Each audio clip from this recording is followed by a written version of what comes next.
12 নম্বর অঙ্কে বলতেছে যে x equal to 3, y equal to 4, z equal to 5 হলে এই যে x square plus 16 y square 4 z square minus 24 x y অনেক বড় একটা দিয়ে বলছে এটার মান কত বের করতে বলছে।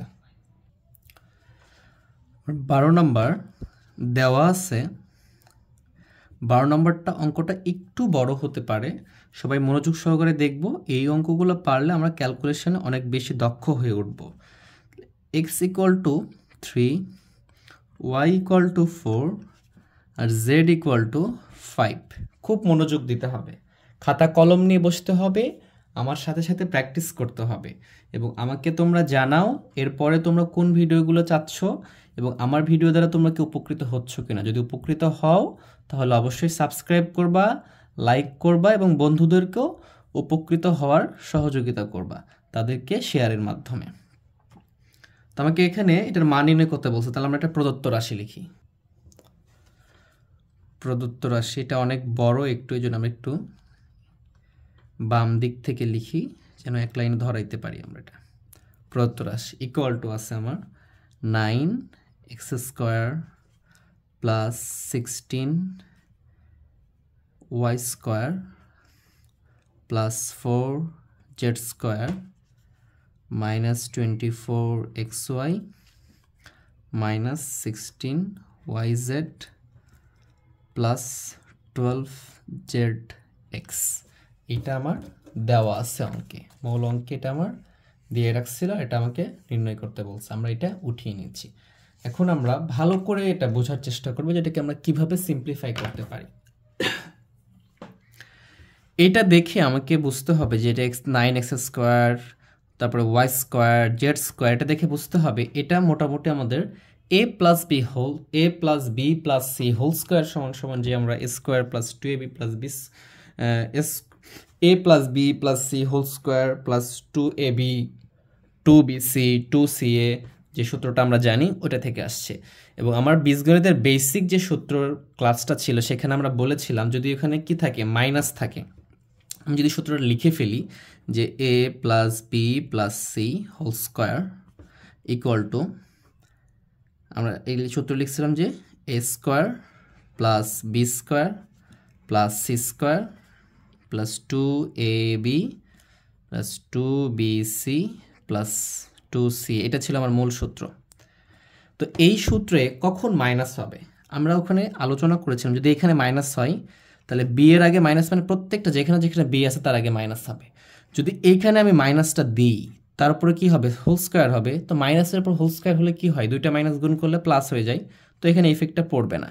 কিন্তু এইখানে যদি মাইনাসটা থাকে, এখানে যদি মাইনাসটা দিই তখন এই মাইনাস আর এই প্লাসের সাথে গুণ করলে কি হবে এটা মাইনাস হয়ে যাবে। সেমভাবে এখানে যদি সি এর মাইনাস থাকে তাহলে কি এখানে মাইনাস হয়ে যাবে। তো এরকমভাবে আমরা এই অঙ্কটা সলভ করতে পারি, তাহলে আমাদের অঙ্কের জন্য সিম্পলিফাই করতে পারবো, আমরা এই সূত্রের মধ্যে নিয়ে সেটা করতে পারবো। এবং এটা আরেকটা পদ্ধতি করতে পারি, মানগুলো বসিয়ে দিয়েও করতে পারি, কিন্তু তখন মানটা বড় হয়ে যাবে, অঙ্কটা বড় লাগবে আর কি। আমরা সিম্পলিফাই পদ্ধতি যদি করার চেষ্টা করি তাহলে কোথায় খেয়াল করব যে এইখানে মাইনাস আছে এবং এইখানে মাইনাস আছে, খুব গুরুত্ব সহকারে দেখতে হবে। কিন্তু এইখানে কিন্তু প্লাস আছে, কেন এখানে প্লাস আছে, এই জেড এবং এক্স আছে তার সাথে প্লাস আছে, কিন্তু ওয়াই জেড থাকলেও মাইনাস আছে, এক্স ওয়াই থাকলেও মাইনাস আছে। তাহলে যদি আমি খেয়াল করি যে জেড এবং এক্স, এই জেড এবং এক্স প্লাস আছে কিন্তু এখানে এক্স ওয়াই এবং ওয়াই জেড মাইনাস আছে। তাহলে যদি জেড এবং এক্স দুইটাই যদি মাইনাস হয় তাহলে যদি গুণ করে দিই তখন কি হয়ে যাবে, এটা প্লাস হয়ে যাবে। কিন্তু এখানে যদি দেখা যায় জেডও মাইনাস ধরলাম আমি, এক্সও মাইনাস ধরলাম, তাহলে কি হবে এখানে, আর তাহলে কি থাকলো আরেকটা ওয়াইটা প্লাস ধরলাম আমি, ওয়াইটা প্লাস আছে মনে করলাম, তাহলে কি এখানে কি হবে ওয়াইটা প্লাস, জেড যেহেতু মাইনাস ধরছে তাহলে এখানেও জেড মাইনাস, তখন এটা মাইনাস হবে। আর এখানে ওয়াইটা প্লাস, তাহলে এক্স যেহেতু মাইনাস তখন এটা মাইনাস হবে। তাহলে আমি এখান থেকে খেয়াল করব যে জেড এবং এক্স দুটাই যেহেতু এখানে প্লাস আসছে, তার মানে কি দুইটা মাইনাস ছিল গুণ করে প্লাস হয়েছে, কারণ এখানে যেহেতু দুইটা মাইনাস হবে সবসময় এই জন্য আমাকে খেয়াল করতে হবে। তাহলে ওয়াইটা শুধুমাত্র প্লাস, এটা জেড এবং এক্স যদি মাইনাস ধরি তাহলে এই দুইটা জায়গাতে মাইনাস আসে। তাহলে আমাকে এটাকে আমরা একটু সিম্পলিফাই করব, তাহলে কি কি ধরবো মাইনাস জেড এবং এক্সকে। তাহলে এক্সকে যদি আমি এখানে লিখি যে -3x তার উপরে হোল স্কোয়ার দিলাম তাহলে কিন্তু 9ই হয়, মাইনাস গুণ মাইনাস হোল স্কোয়ার মানে কি দুইটা গুণ, মাইনাস মাইনাসে কী হয়ে যাবে প্লাস হয়ে যাবে, এই জন্য এখানে প্লাসই টিকে যায়। এটা প্লাস ওয়াইকে আমাকে প্লাসই রাখতে হবে, তাহলে কি 4 এটাকে সিম্পলিফাই করলাম হোল স্কোয়ার, কারণ এগুলা কি করার আছে, বর্গমূল সংখ্যা আকারে দিয়েই রেখেছে আমার এখানে।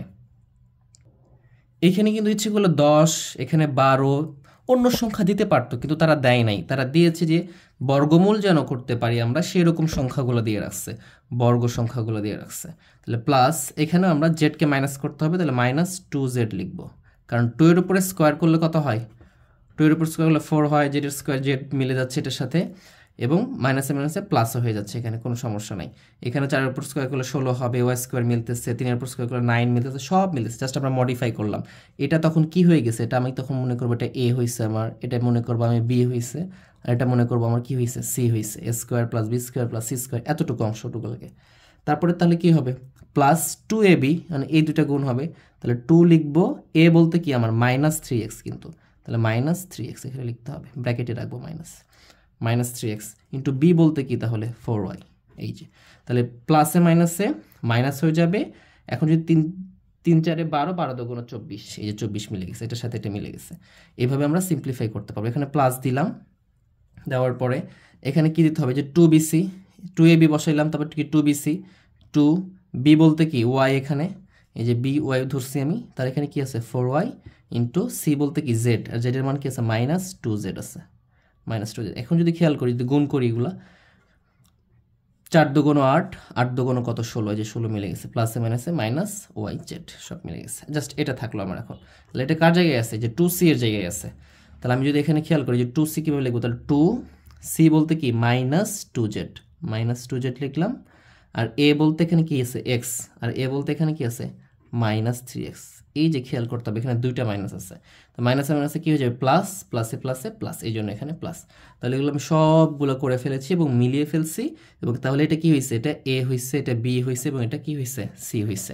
তখন আমি লিখতে পারবো কি, এটা যদি এটা হয় তখন আমি কি a + b + c whole square লিখতে পারবো না। আর এখানে কি বলতে, a বলতে কি আছে আমার -3x আছে, a বলতে -3x আছে। তাহলে এখানে আমার আসতেছে -3x প্লাস 4y -2z, তারপরে কি হোল স্কয়ার। এখন আমি মানগুলো বসাবো। আমার এই যে x এর মান দিয়ে রাখছে, আমার x এর মান দেওয়া আছে কত 3 দেওয়া আছে। তাহলে আমি এখানে লিখবো এইভাবে যে -3, যেহেতু গুণ করবো এটার সাথে গুণ করলাম 3 প্লাস 4, y এর মান কত দেওয়া আছে আমার 4 দেওয়া আছে, 4 লিখলাম, এটা ব্র্যাকেটে রাখবো।